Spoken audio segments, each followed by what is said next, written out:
Welcome to this service of remembrance for Gloria Keating Smith Carney. A special welcome to all of you as family members. My name is David Moser. I am the pastor of Southside Fellowship Mennonite Church here in Elkhart. For more than 30 years, there has been a bond of friendship between our fellowship and the Unitarian Universalist Fellowship, founded on the friendships that have existed between members. Peter and Gloria were two key people who bridged these two fellowships, connecting us over the years. More than that, Gloria and Peter also blessed both our fellowships by connecting us with the Buddhist Society of Elkhart through their membership there. All three, Southside Fellowship, the Unitarian Universalist Fellowship, and the Buddhist Society of Elkhart, are represented here today. I'm grateful for the ways in which Gloria connected us to one another. I am grateful to have known Gloria. Let us take a moment now to silence and center ourselves within the sacredness of this space and this moment. Listen.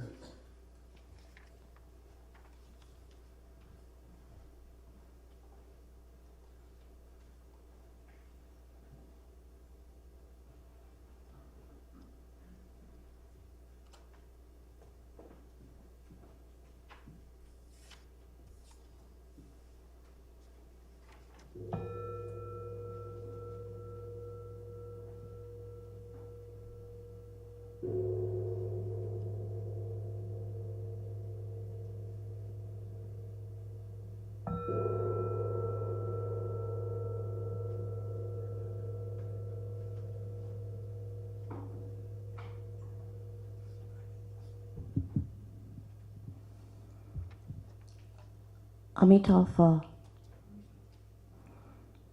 Amitabha means in Chinese the name of Amitabha Buddha, the Buddha that we honored in Pure Land Buddhism, which is where many of us met Gloria, and Venerable Uling. The name of this Buddha translates to mean infinite light, infinite life. And so I greet you all again. Amitabha.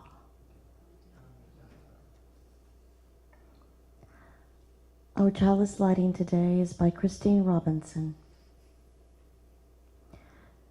In our time of grief, we light a flame of sharing, the flame of ongoing life.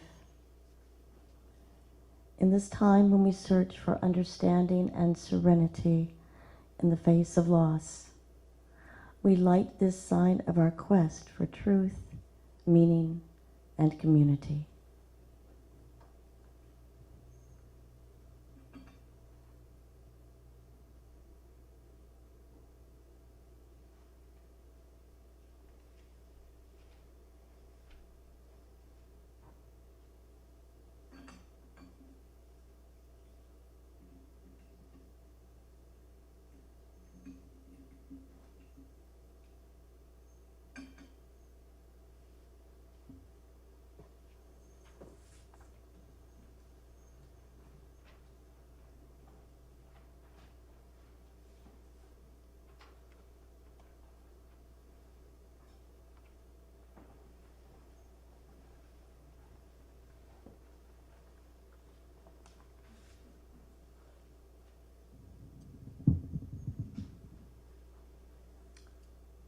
God, the one who is the mystery of being itself, the one who is light, love, and peace, we gather to remember the meaning of one life. Remind us of the meaning in all life. We gather to remember endings are new beginnings.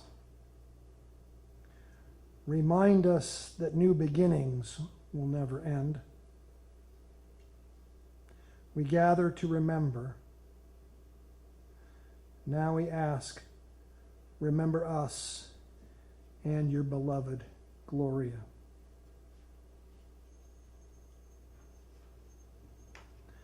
I invite you to turn to your hymnal, number 354, We Laugh, We Cry.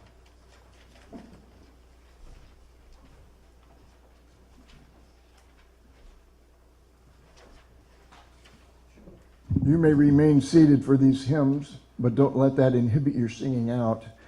The tunes may be unfamiliar to most of you, but they were favorites of both Peter and Gloria.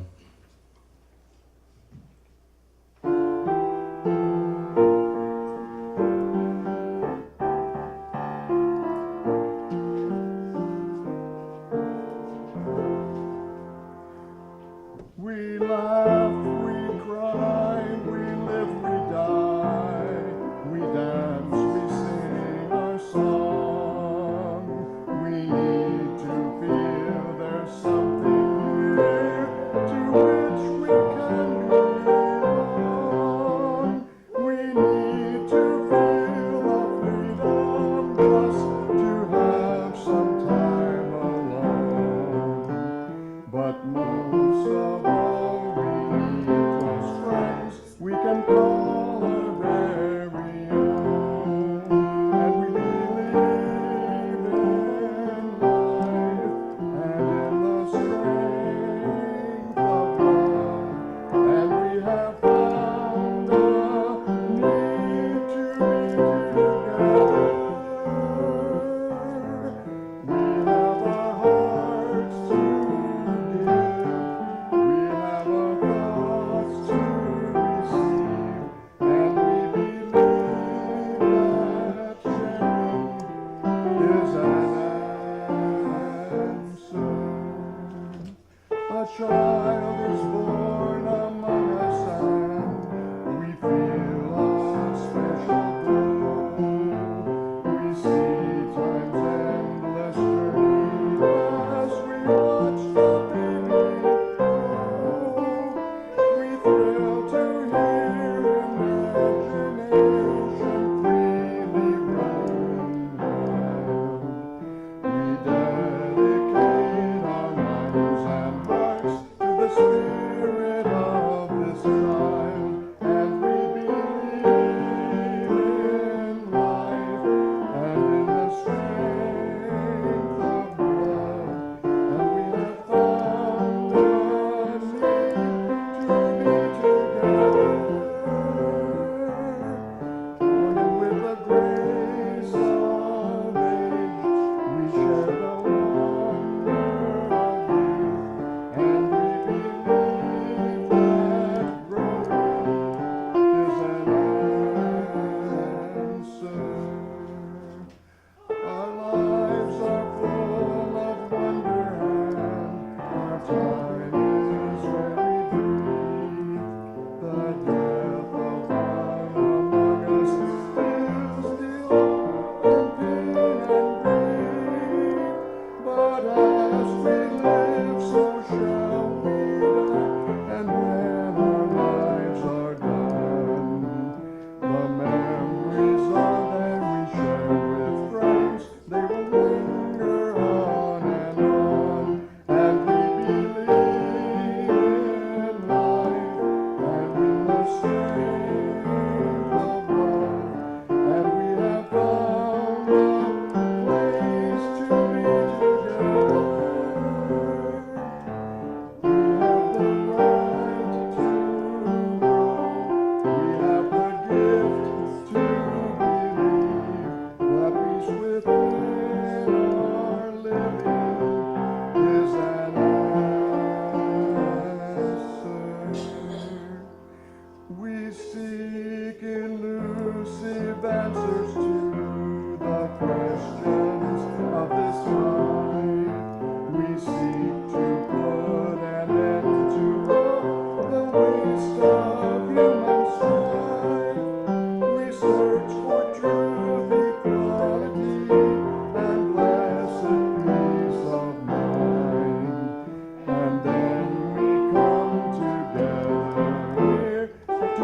sense of what we've done, and we believe in life and in the strength of love, and we have found the joy being together,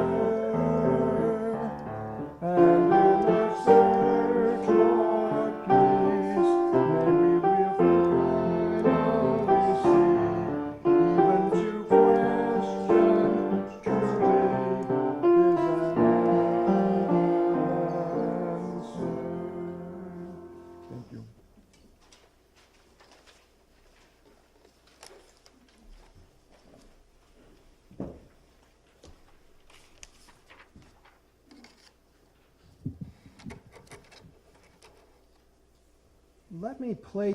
Let me place Gloria's life in a context for you before I read the obituary. Gloria was born on February 20, December 20, no, December 3rd. This is incorrect here in the obituary. Gloria was born on December 3rd in 1926. Think about that. She was 99. She was in her 100th year. So in the first year of Gloria's life, here's some things that happened. 2 days after Gloria was born, the French Impressionist painter Claude Monet died in France. Silent movies were a popular form of entertainment, and the biggest star of the day was Buster Keaton. In that year of her first year of life, Babe Ruth became the highest paid baseball player in history when he signed a 3-year contract for $70,000 a year. The Ritz Hotel opened in Boston. Charles Lindbergh made the first solo nonstop flight across the Atlantic. Ford Motor Company built their 15th million Model T and then announced that they would be discontinuing the production of the Model T. On December 2nd, one day before Gloria's first birthday, Ford Motor Company sold the first Model A for $385.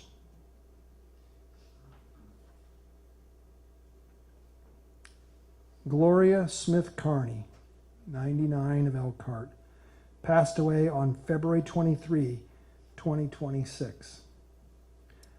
At Elkhart General Hospital. She was born in Cambridge, Massachusetts on December 3, 1926, to the late John J. Florence G. Kading Smith and to Florence G. Kading Smith. In addition to her parents, she is preceded in death by her husband of 54 years, Peter M. Carney, M.D., and her sister Priscilla Connors. Gloria is survived by her niece Beth Connors, grandniece Shana Matthew Cosgrove, her great nieces Quinn Elizabeth Cosgrove and Kaya Smith Cosgrove, nieces and nephews on her husband's side, Bradford Carney, Hillary Stephen Jambor, and Millicent Miser, brother-in-law Richard, Dorothy Carney, and many Keating family members. Gloria was a kind and caring soul. She was a woman of the world who believed that everyone was God's child. If you ever met Gloria, you would never forget her. In her early years, she grew up in the Catholic Church and after World War II, she worked as a secretary for the Martin Company, now known as Lockheed Martin, and was stationed at their office in London. There she learned about antiques and enjoyed, studied, and collected British and French antiques. Gloria married her late husband, Peter Carney, on April 11, 1970, where they had a beautiful ceremony in I can never say this, Sidi, Tunisia. They enjoyed traveling the world together, and her husband always said that Gloria was the most fascinating and stimulating woman he had ever met. She was a fantastic artist who enjoyed painting and later tried her hand at monoprinting. Peter and Gloria both shared a love of animals and enjoyed having many dogs and cats to share their home with over the years. In her later years, she opened her historic home on Cape Cod as a bed and breakfast and enjoyed serving breakfast on her Wedgwood china and juice from her Waterford crystal. People often enjoyed her tales of art, travel, and the many famous personalities she met, so much that they returned year after year. Gloria will be deeply missed by her loving family, her Elkhart community, and by all the lives she touched with her generous heart.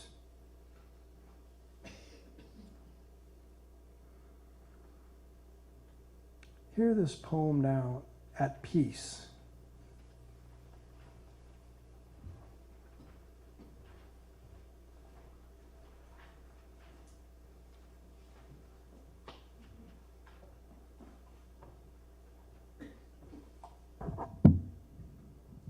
At Peace by Armando Nervo, translated by Francisco Avila. Very near my sunset, I bless you, life. You never gave me false hope, unjust labor, or unmerited grief. Because at the end of my path, I see that I was the architect of my own destiny. If I drew honey or bitterness from things, it was because I placed in them bitterness or sweet honey. When I planted rose bushes, I always harvested rose bushes. Certainly after youthful spring bloom, summer, autumn, and winter will surely follow. But you never told me the colors of May would last forever. I found, without doubt, that I have had nights of long sorrow. You never promised me only good nights, and yet you also gave me beautiful, holy, and serene ones. I loved. I was loved. The sun caressed my face. Life, you owe me nothing. Life, we are at peace.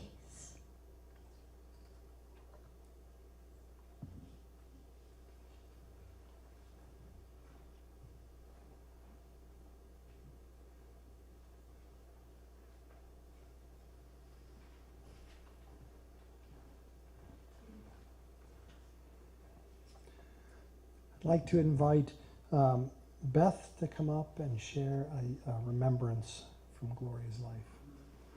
Beth, would you like the stool? Yeah. Okay. Afraid so. Step stools are definitely part of my life.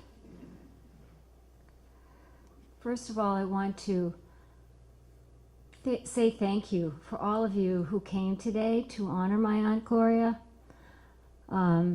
She was such a remarkable person. No one ever forgot her, that's for sure, even if you met her only once. So I'm sure some of these stories you've heard before. We do have a talkative family, forgive me if I go on too long, but my daughter made sure she cut the written eulogy, in half because of that. So thank goodness for that. So I appreciate you being here. And some of this you've heard before from the obituary, but so I might ad-lib. So we are here today to say our final farewell to Gloria, or Auntie to me, and Auntie Glo to many others. Yes, she was born December 3rd, 1926 in Cambridge, with Harvard down the street, MIT across town, and the city lights of Boston just across the Charles River. Gloria was born in the most perfect setting to set the stage for a life of wanderlust and her love of fabulous people and places. Gloria's father, John Smith, born in Boston, had just finished serving in the Navy during World War I, when he found himself at the Metropolitan Opera in New York City. It was there that he heard what he referred to as the voice of an angel, which turned out to be a young woman named Florence Keating from the city of Cambridge right next door.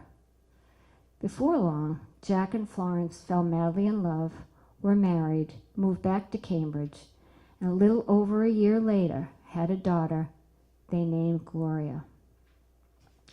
Well, my grandparents simply adored their little girl, Gloria. For 5 years, she was the center of their universe. She was told she was the most beautiful and the most perfect child ever. And actually, she was.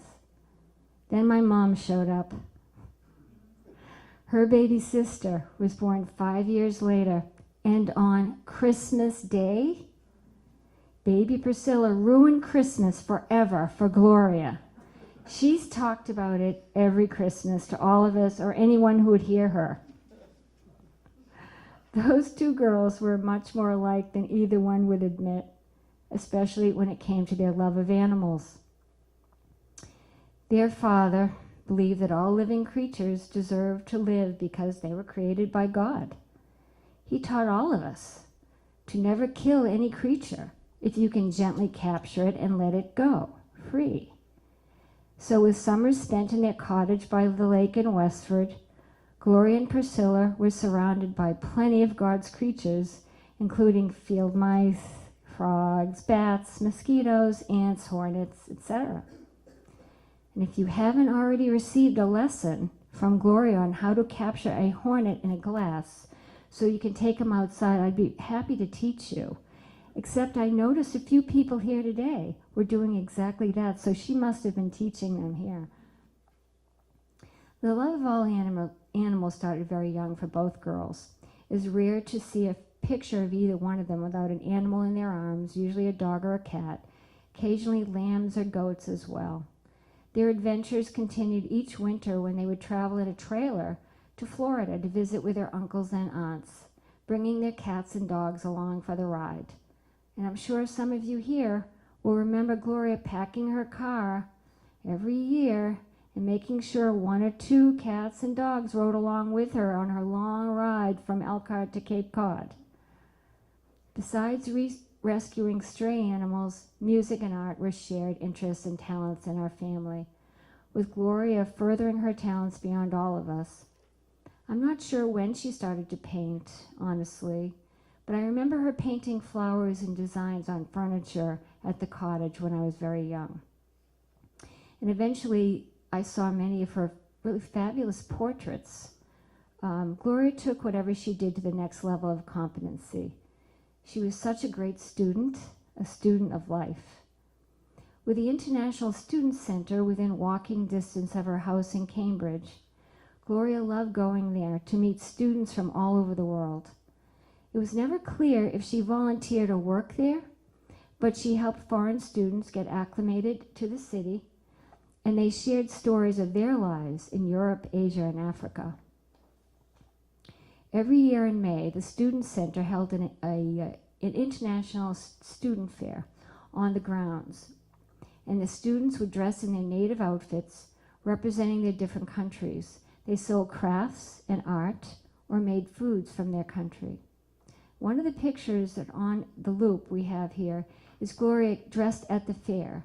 She's dressed, she has her head kind of like this, and it looks like, I'm pretty sure it was Hungarian, and I remember a very close friend of hers from Hungary that she would visit, so I think that's what it was. Gloria first brought me to that fair when I was about 8 or 9. I went back every year until the center closed, passing on her love for different cultures that she experienced in her lifetime was so important to her.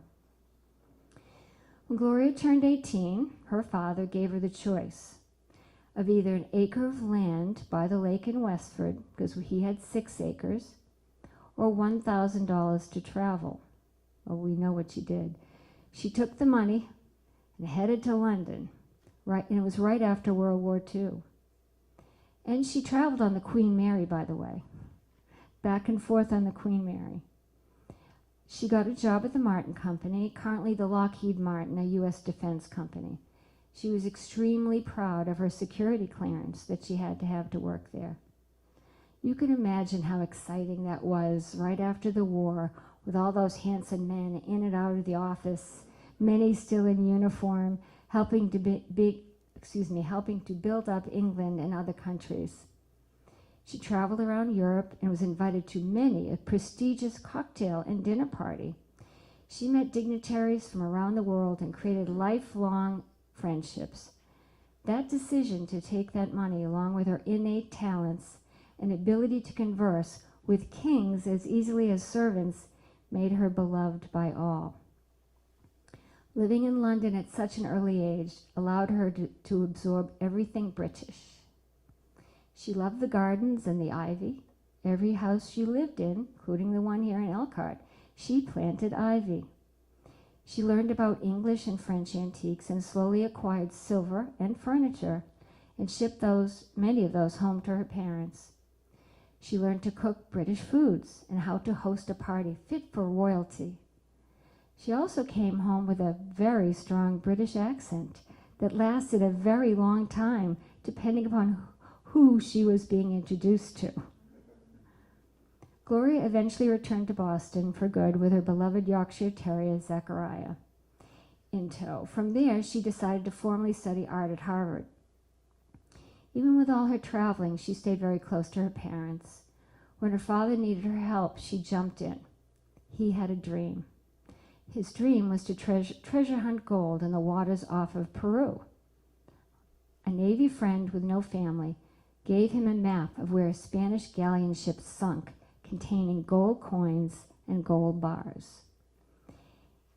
His friend was dying and told him he had seen it himself, so gave the map to my grandfather, and Gloria jumped into action and helped him live his dream. They went to Peru together and had quite an adventure. They never found the gold.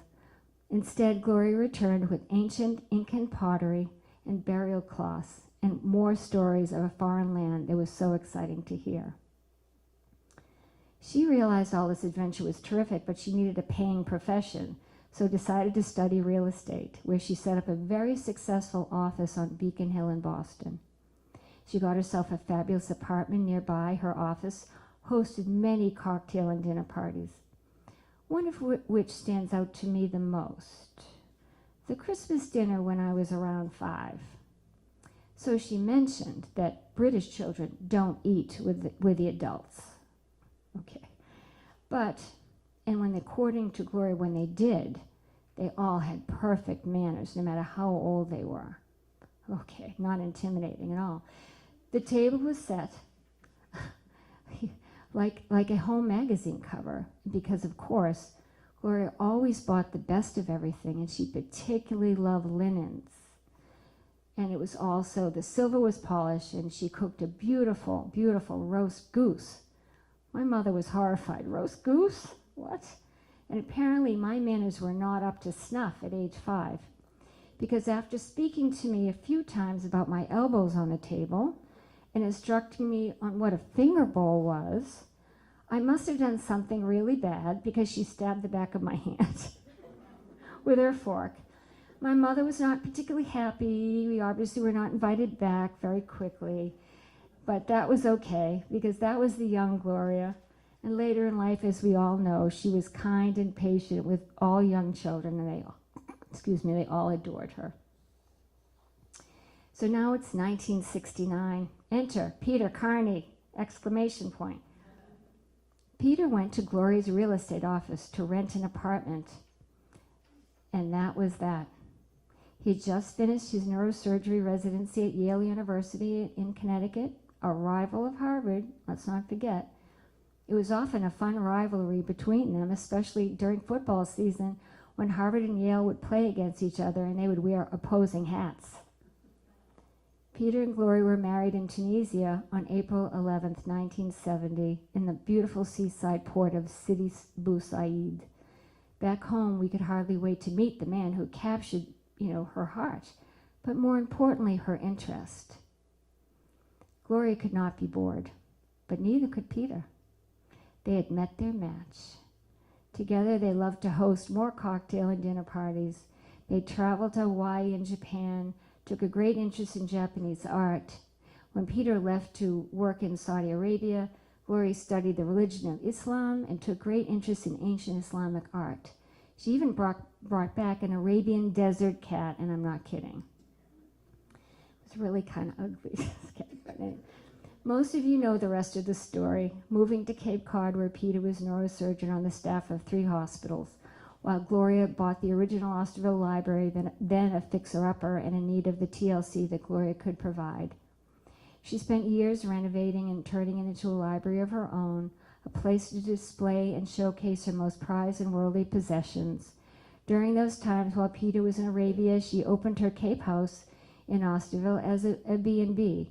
She entertained many families and individuals who to this day continue to send her cards and letters and call her, keeping her in their hearts. Some even stop by and stay at her house to honor and enjoy her legacy. While Gloria considered herself a Massachusetts woman through and through, she adored her time in Elkhart, and most importantly, the time spent with Peter's loving family, the family she was so proud to be a part of and called her own. In the final few years in her 90s, when she could no longer travel, and when illness sapped her strength and cognition varied from day to day, her memories of people from her past, her incredible travels and adventures were always clear. Her tongue still sharp as an arrow, and still the fascinating woman that Peter fell in love with all those years ago. In Gloria's own words, when referring to Peter, and Peter's incompatibility astrologically, Gloria being a fiery Sagittarius and Peter a watery Pisces, she would say, "You put out my fire with that water of yours," while he would say, "Well, you boil my water." You've all heard this, I can tell. That love and banter continued until Peter's passing in June of 2024. Without her Peter and her safety becoming a concern, those of us closest to Gloria tried to convince her to live in an assisted living environment. Gloria fiercely refused because how could she leave her precious animals? It was always and forever the love of animals that motivated her and kept her going. Gloria is at peace knowing that her wonderful neighbors now and friends in Elkhart have been caring for her cats and other strays as she did. I know she is looking down from heaven, so grateful to all of you, as am I.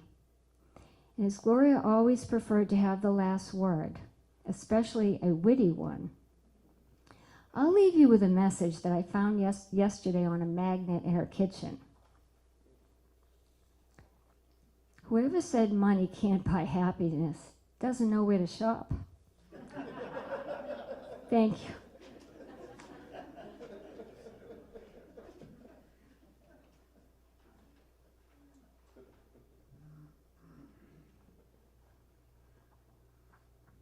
We'll now hear a word from another niece, a niece-in-law, Hillary.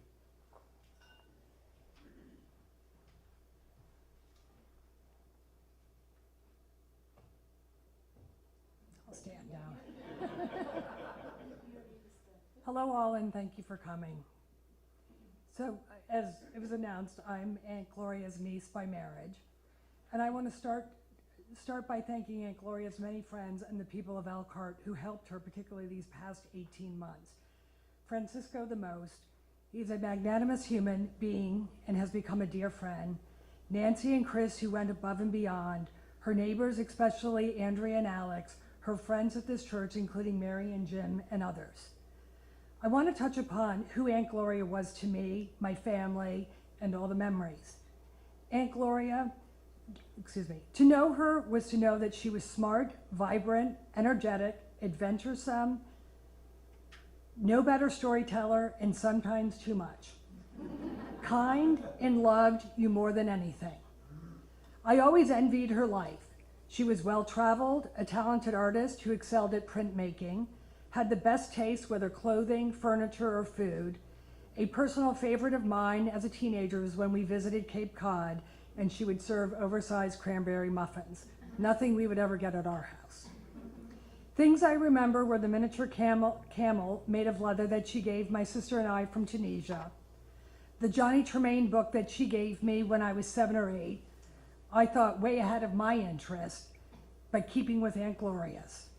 Attending my college graduation and participating in all the parties and festivities, sharing her house on the Cape for a weekend with a college friend of mine.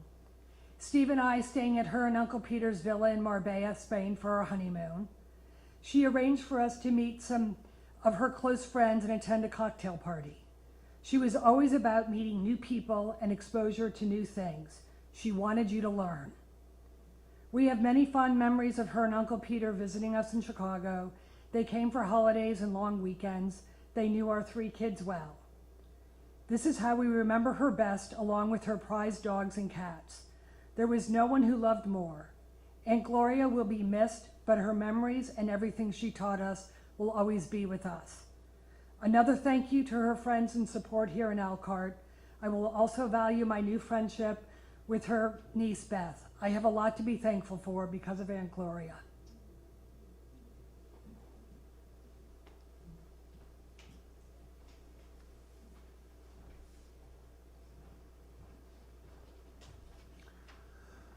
Turn your hymnal to number 123, Spirit of Life. Number 123.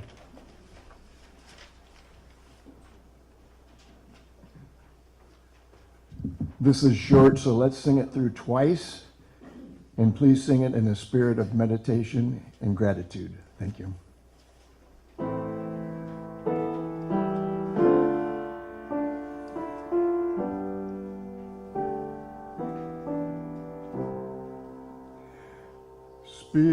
Spirit of life, come unto me. Sing in my heart all the stirrings of compassion. Blow in the wind, rise in the sea, move in the hand, giving life the shape of justice. Roots hold me close, wings set me free. Spirit of life, come to me, come to me. Spirit of life, come unto me. Sing in my heart all the stirrings of compassion. Blow in the wind, rise in the sea, move in the hand, giving life the shape of justice.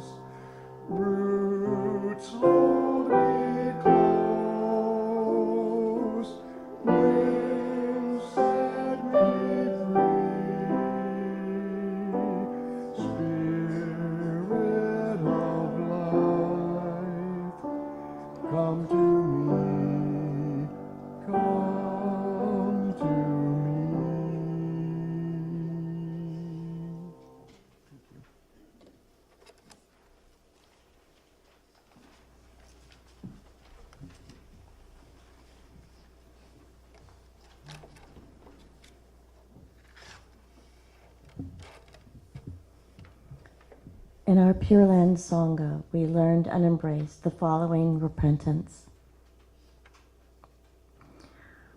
For all bad karmas ever created by me since time immemorial, from beginningless greed, anger, and delusion, born of body, mouth, and mind, I now repent of them all.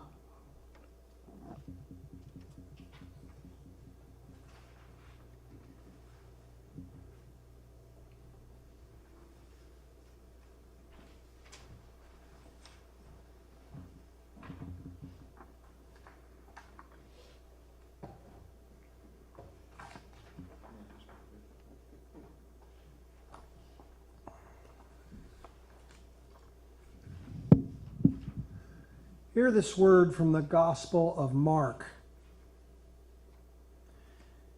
Jesus instructed his disciples to get into the boat and go on ahead to the other side to Bethsaida. While he dismissed the crowds and said farewell to them. As darkness fell, the boat was out on the sea, and Jesus was alone on land. When Jesus saw the disciples in distress and struggling at the oars against an adverse wind, at the darkest hour before dawn, he came towards them, walking on the sea. He intended to pass them by. But when the disciples saw him walking on the sea, they thought it was an apparition and cried out with terror, for they all saw him and were petrified. At that moment, Jesus spoke to them and said, "Take courage, it is I. Do not be afraid."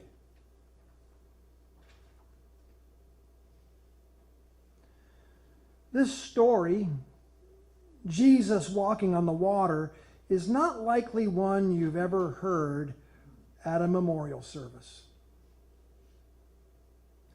But it is the first story that came to my mind as I thought of Gloria's life. First, allow me to consider the story itself. Then I'll point out how I see it connecting to Gloria.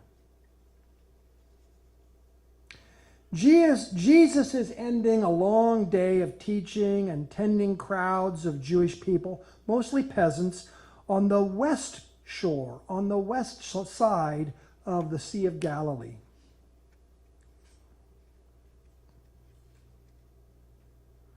Sea is a presumptuous word for this freshwater lake at 64 square miles.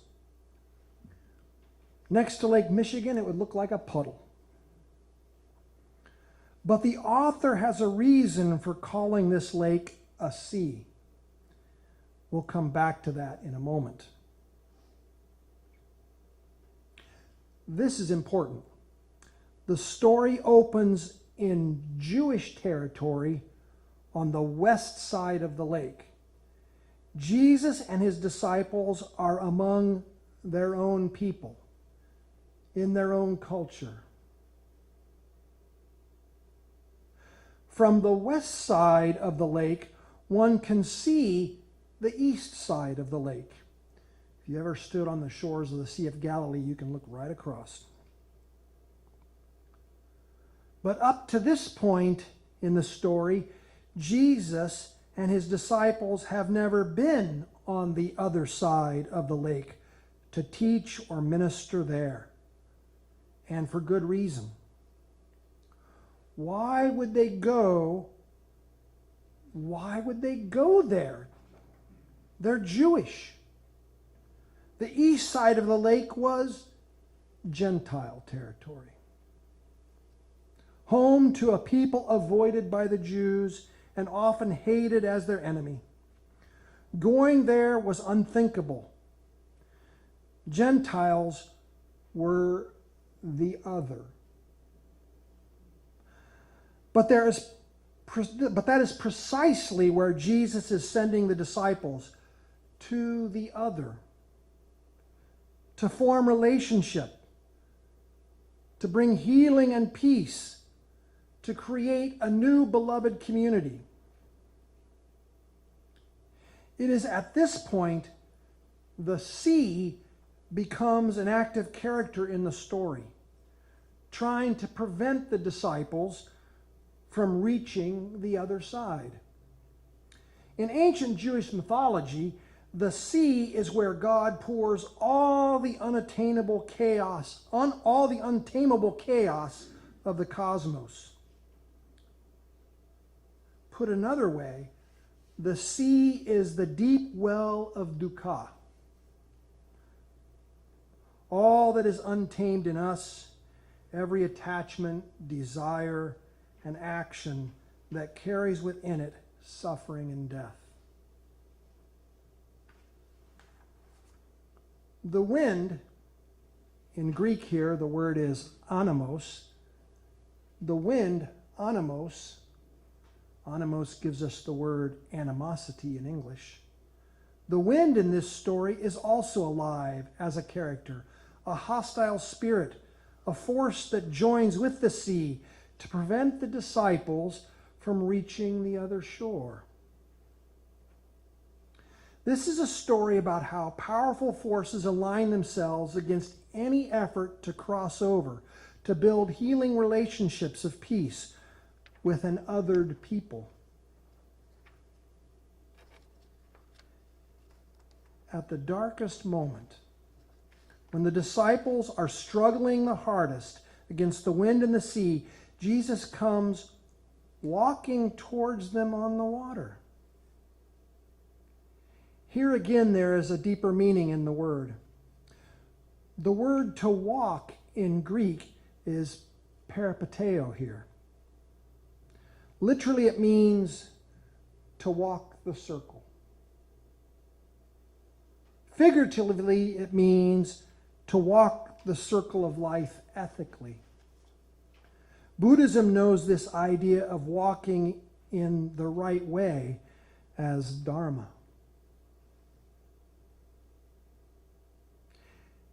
Jesus' walking on the water is an invitation into a nonviolent ethical way of being, an ethic of love that overcomes the sea, the chaos, the dukkha, and the wind, the animos, to reach the shore of the othered.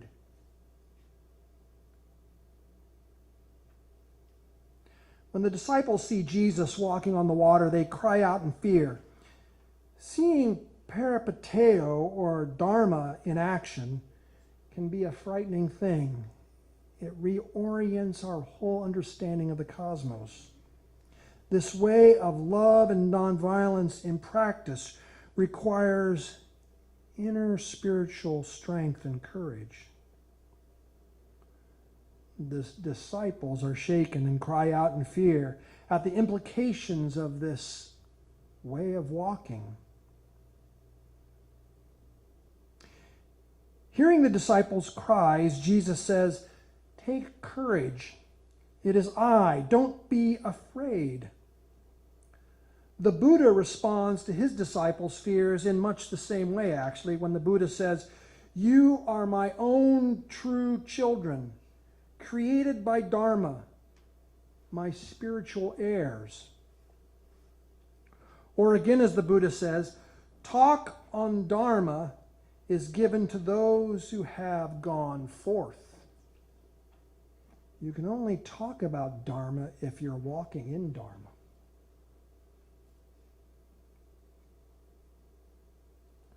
Or returning to Jesus and one of his earliest disciples who wrote, "Whoever says, 'I live in Christ,' is morally obliged to walk as Jesus walked." 1 John 2:6. This way is made by walking, even walking courageously on water. Which brings me at last to why I thought of this story when I was asked to speak at this memorial service for Gloria. As you've heard, when Gloria was in her 20s, she boarded a ship, the Queen Mary, and crossed the sea, the Atlantic in this case. And she went to live in London. She didn't literally walk on water, but she certainly did metaphorically. She crossed over to another culture. She opened herself up to relationship with the unknown other. Gloria, knowingly or not, set an intention for her life in that moment. She would live her life crossing over to other shores, building relationships with people from many countries and cultures. You heard that in Beth's reflection. She and Peter would marry in Tunisia and live in Saudi Arabia. They would travel the world. In the United States, she kept crossing over and building relationships with those defined as other. Gloria's life defines the word cosmopolitan, a life including and containing many people from many different countries and backgrounds. Cosmopolitan in Greek literally means citizen of the world. Gloria was a citizen of the world. Sadly, we are living in a time when people, politicians, and nations are retreating into mistrust and fear and pulling back from relationships with one another. The spirit of cosmopolitanism is being tested. Perhaps we can honor the memory of Gloria's life best by nurturing the spirit of cosmopolitanism. Perhaps we can honor Gloria's memory best by risking the crossing of seas and facing adversarial winds for the sake of building relationships with the unknown and the mistrusted others.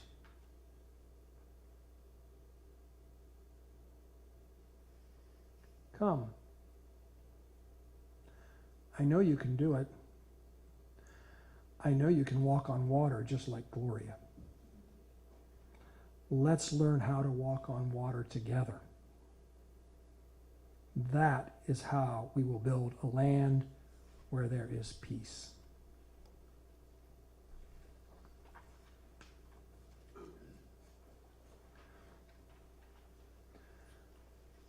I'd like to invite you now to sing 121, We'll Build a Land.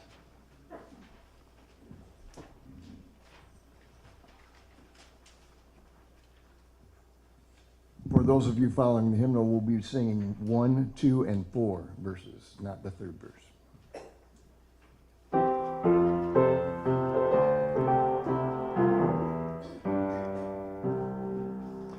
We'll build a land where we build up the broken. We'll build a land where the captives go free, where the oil of gladness dissolves all mourning. Oh, we'll build a promised land that can be.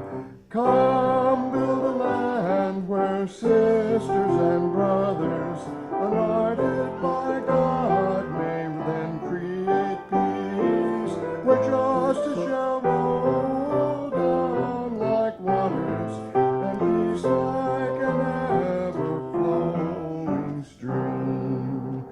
We'll build a land where we bring the good tidings to all the afflicted and all those who mourn, and we'll give them garlands instead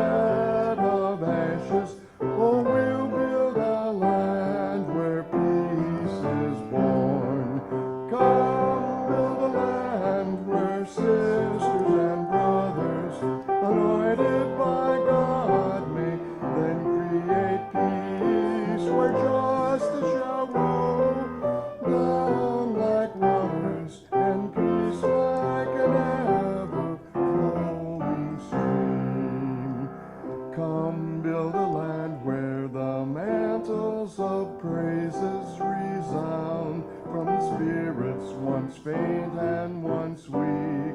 Where the oaks of righteousness stand, her people, oh come build the land, my people we seek. Come build a land where sisters and brothers, anointed by God, may then create peace, where justice shall roll down like waters, and peace like an ever-flowing stream. Thank you.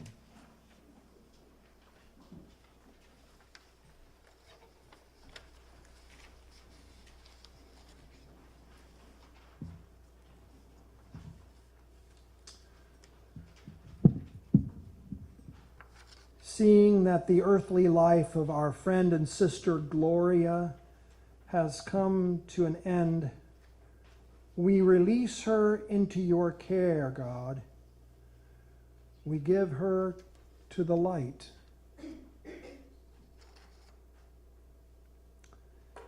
May Gloria's spirit rest gently. May the eternal love holding Gloria go with us and comfort us. Gloria, may God bless you and keep you. May the very face of God shine upon you and be gracious to you. May God's presence embrace you and give you peace.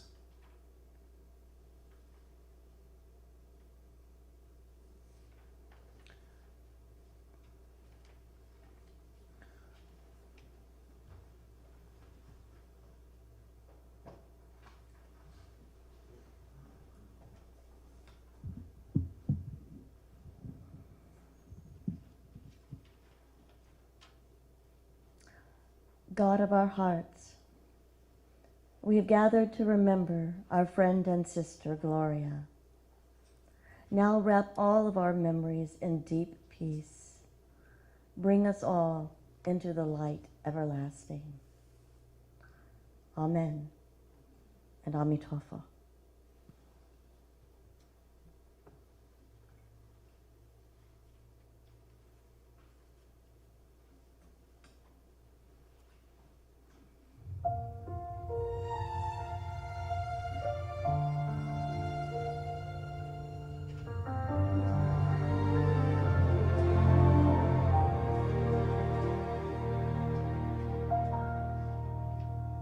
My heart is torn in ways I never knew,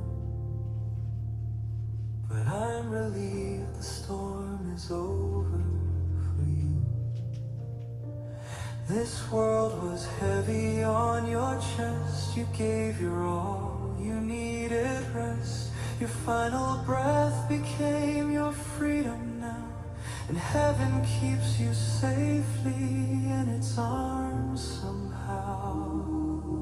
It breaks me that you had to go, but peace is something you deserve to know. You belong to the angels now. You're safe now. Heaven's taken all your pain. They lifted you where I could not, and carried you to gentler lands again. Though losing you still knocks me to the ground, you're safe now. You belong to the angels now.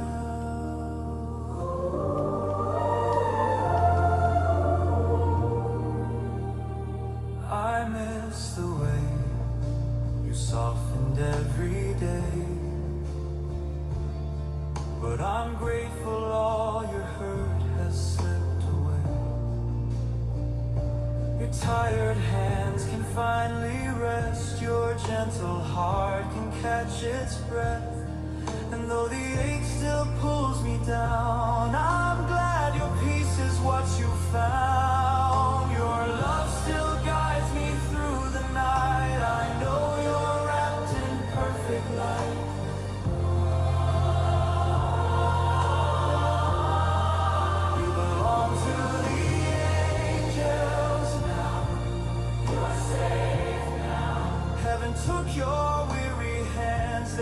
held you close when I fell down and carried you to brighter lands. My heart still breaks, I'll say it clear somehow.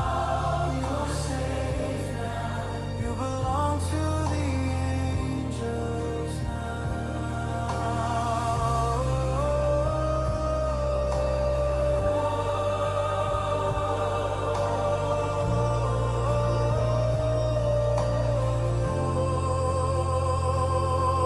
If peace is real, I know you're there, held in warmth beyond our air. And though my nights grow long and loud, I whisper soft without a doubt. You're safe now. You're safe now. You're safe now. You belong to the angels now. Heaven wrapped you in its light. Someday I'll walk the road you walk. Someday I'll see you shining bright. Until that day, I'll say it proud. You're safe now. You belong to the angels now. You're safe now.